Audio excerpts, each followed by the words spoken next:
بسم اللہ الرحمن الرحیم۔ السلام علیکم۔ جمہور نامہ کے ساتھ میں ہوں عمیر خان۔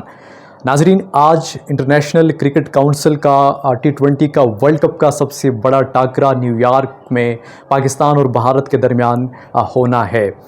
یہ میچ پاکستان اور انڈیا کے بیچ میں آج شام 7:30 بجے شروع ہوگا، اور اس میں پاکستان اور انڈیا کے جیتنے کی اگر ہم امکانات کی بات کریں تو پاکستان کے 31%، جبکہ انڈیا کے 69% اس میچ میں جیتنے کے امکانات ہیں۔ میچ سے پہلے جو پریڈکٹ کیا جا رہا ہے اس کے مطابق، کیونکہ ٹیم پوزیشنز کے اوپر ہوتا ہے اور جو پریویس ہسٹری آپ کی ہوتی ہے اس کے اوپر ہوتا ہے کہ کتنے % چانسز ہیں کسی ٹیم کے جیتنے کے۔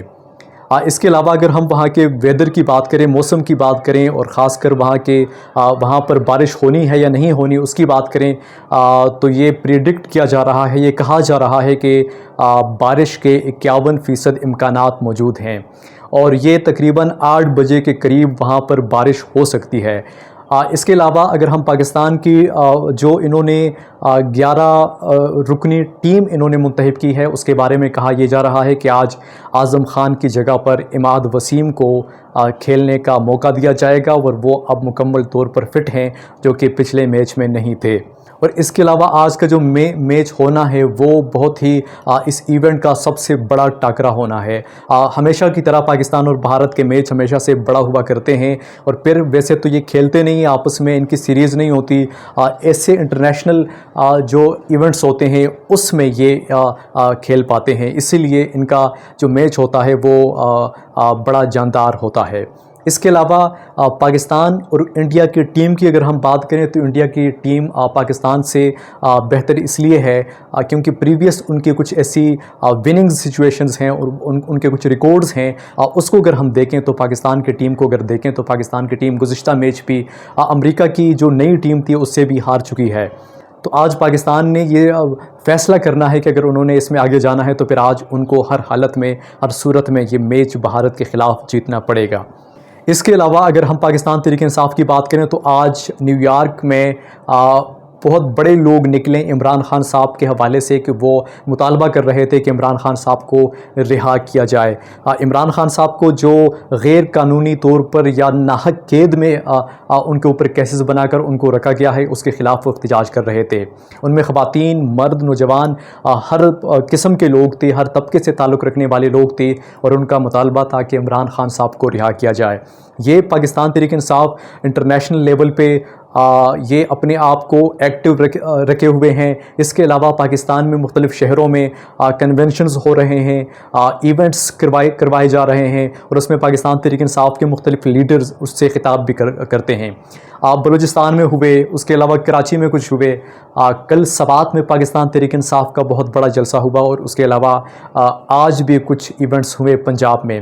اب تو پنجاب بھی ایکٹیو ہو گیا ہے، وہ بھی اب آگے آ چکا ہے، اور پاکستان تحریک انصاف مولانا فضل الرحمان کے ساتھ ان کے حالات بننے کی وہ کوشش کی جا رہی ہے کہ ان کے ساتھ حالات بنے، اور وہ پاکستان تحریک انصاف کے ساتھ مل کر وہ کوئی لائحہ عمل تیار کرے، اور حکومت کے خلاف عید کے بعد وہ باقاعدہ طور پر تحریک کا آغاز بھی کریں۔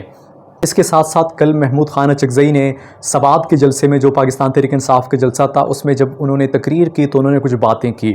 انہوں نے کہا کہ وہاں کے لوگوں کو مخاطب کرتے ہوئے کہا کہ اب آپ لوگوں نے عمران خان صاحب کے ساتھ ڈٹ جانا ہے، اب ہم مریں گے یا ہم جئیں گے، جو بھی حالات ہمارے سامنے آئیں گے ہم مقابلہ کریں گے، اور ہم عمران خان کا ساتھ نہیں چھوڑیں گے۔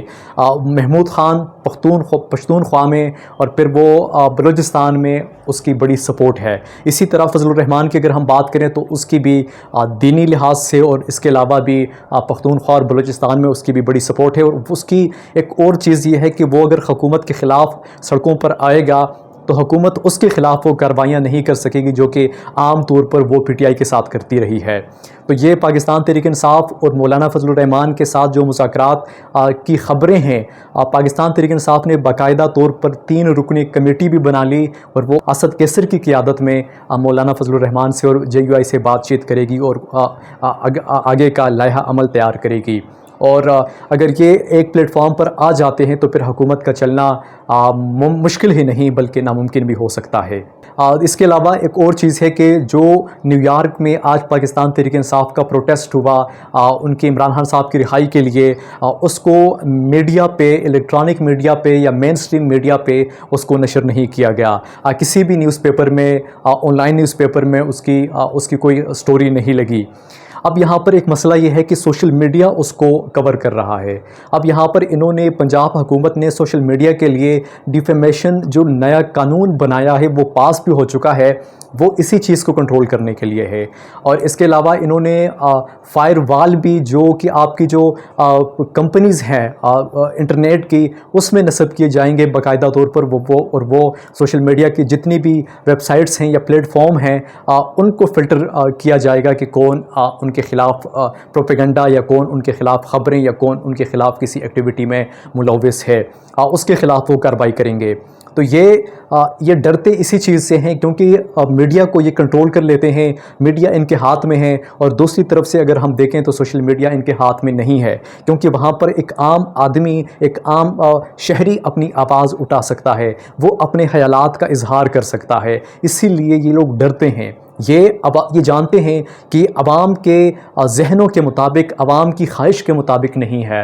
انہوں نے جو کیا ہے، انہوں نے عوام کے خلاف جا کر کیا ہے، عوام کی خواہشات کے خلاف جا کر کیا ہے۔ اب یہ ڈرتے ہیں کہ عوام جب اپنے خیالات کا اظہار کرتے ہیں تو یہ ان سے ڈرتے ہیں، اور اسی لیے اس طرح کے قوانین لا کر یہ عوام کا منہ بند کروانا چاہتے ہیں۔ لیکن اس کے حوالے سے بھی کچھ خبریں ایسی ہیں کہ پاکستان تحریک انصاف نے بھی اس قانون کو لے کر عدالت میں جانے کا فیصلہ کیا ہے، اور وہ اب عدالت میں جائے گی۔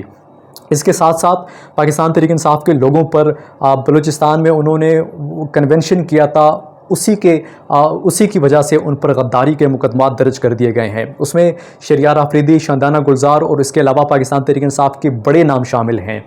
آج جب ان پر مقدمات بلوچستان میں پشین میں درج ہوئے تو شاندانہ گلزار اور شہریار آفریدی بحفاظت وہاں سے نکل چکے تھے اور وہ خیبر پختونخوا میں داخل ہو چکے تھے۔ تو یہ مختلف طریقے سے اگر کوئی پرامن احتجاج کرتا ہے، کوئی لائرز وہاں پر کوئی پروگرام کرتے ہیں، ایونٹ کرتے ہیں، اور وہاں پر قانون کی حکمرانی کے اوپر بات ہوتی ہے تو اس کو بھی روکنے کی کوشش کی جا رہی ہے۔ آج تک کے لیے اتنا ہی۔ عمیر خان کو اجازت دیجیے۔ اللہ نے کے بعد۔